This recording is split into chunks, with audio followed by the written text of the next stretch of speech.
Dahulu kala, di tengah gemerlapnya zaman, ada sebuah kota yang menyimpan rahasia dan keindahan tak terduga. Mari kita telusuri bersama jejak asal-usul kota Banyumas yang penuh misteri. Kabupaten Banyumas berdiri pada tahun 1582, yaitu pada tanggal 6 April atau bertepatan dengan tanggal 12 Robiul Awal 990 Hijriah.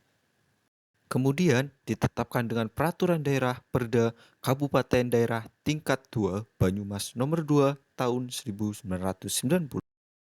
Dengan pendirinya yang pertama adalah Raden Joko Kaiman yang kemudian menjadi bupati yang pertama dikenal dengan julukan atau gelar Adipati Merapat. Riwayat singkat diawali dari zaman pemerintahan Kesultanan Panjang di bawah pimpinan Raja Sultan Hadiwijaya. Kisah pada saat itu terjadi suatu peristiwa yang menyebabkan kematian Adipati Wirasaba ke-6 warga utama ke-1 dikarenakan kesalahpahaman dari Kanjeng Sultan pada waktu itu. Sehingga terjadi musibah pembunuhan di Desa Bener, Kecamatan Loano, Kabupaten Purworejo yang sekarang sewaktu Adipati Wirasaba dalam perjalanan pulang dari Pisowanan ke Pajang.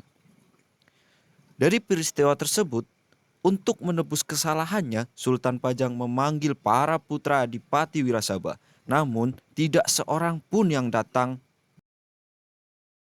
Kemudian, salah satu di antara putra menantunya memberanikan diri menghadap. Namun, apabila nanti mendapatkan murka, akan dihadapi ia sendiri. Dan apabila mendapat anugerah atau kemurahan, putra-putra yang lain tidak boleh iri hati.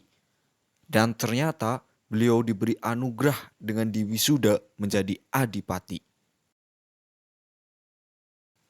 Semenjak itulah putra menantu yaitu Raden Joko Kaiman menjadi adipati dengan gelar Adipati Warga Utama II. Kemudian sekembalinya dari Kesultanan Panjang atas kebesaran hatinya dan seizin Kanjeng Sultan, bumi Kadipaten Wirasaba dibagi menjadi 4 bagian yang kemudian diberikan kepada para iparnya. Wilayah Banjar Pertambakan diberikan kepada Kiai Ngabei Wirayuda. Wilayah Maraden diberikan kepada Kiai Ngabei Wirakusuma. Wilayah Wirasaba diberikan kepada Kiai Ngabei Wargawijaya. Wilayah Kejawar dikuasai sendiri dengan membuka hutan Mangli yang kemudian dibangun pusat pemerintahan dan yang kemudian menjadi nama Kabupaten Banyumas. Karena kebijaksanaannya membagi wilayah kadipaten menjadi 4 untuk para iparnya, maka beliau dijuluki Adipati Merapat. Dan siapakah Raden Joko Kaiman itu?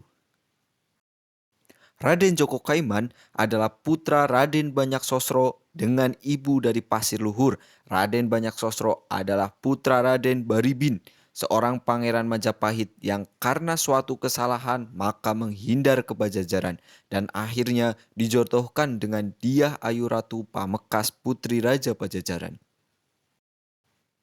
Sedangkan Nyi Banyak Sosro, ibu Raden Joko Kaiman adalah putri Adipati Banyak Galeh Mangkubumi II dari Pasir Luhur. Semenjak kecil, Raden Joko Kaiman diasuh oleh Kiai Meranggi Semudi Kuajar yang dikenal dengan nama Kiai Sembrata dan Nyi Ngasih yaitu putri Raden Baribin yang bungsu.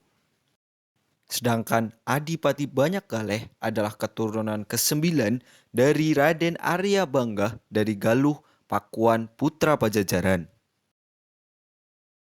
Dari sejarah terungkap bahwa Raden Joko Kaiman adalah merupakan satria yang sangat luhur untuk bisa diteladani oleh segenap warga Kabupaten Banyumas khususnya karena mencerminkan sifat altruistis yaitu tidak mementingkan dirinya sendiri dan merupakan pejuang pembangunan yang tangguh, tanggap, dan tanggon serta pembangkit jiwa persatuan kesatuan Majapahit, Galuh Pakuan, Pajajaran menjadi satu daerah dan memberikan kesejahteraan kepada semua saudaranya.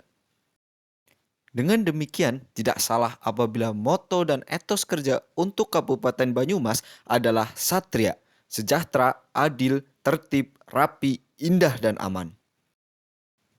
Dari sudut jalan hingga ujung langit, kota Banyumas dipenuhi dengan warisan budaya yang tak ternilai.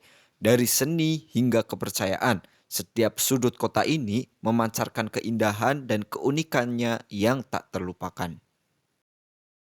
Nah, itulah sedikit cerita tentang sejarah kota Banyumas yang begitu menarik dari hutan belantara hingga menjadi pusat kehidupan yang ramai. Perjalanan Banyumas sungguh luar biasa ya kawan.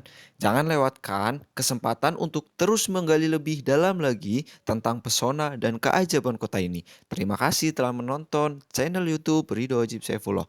Sekian dan terima kasih dan jangan lewatkan kesempatan-kesempatan cerita-cerita yang lebih menarik lagi.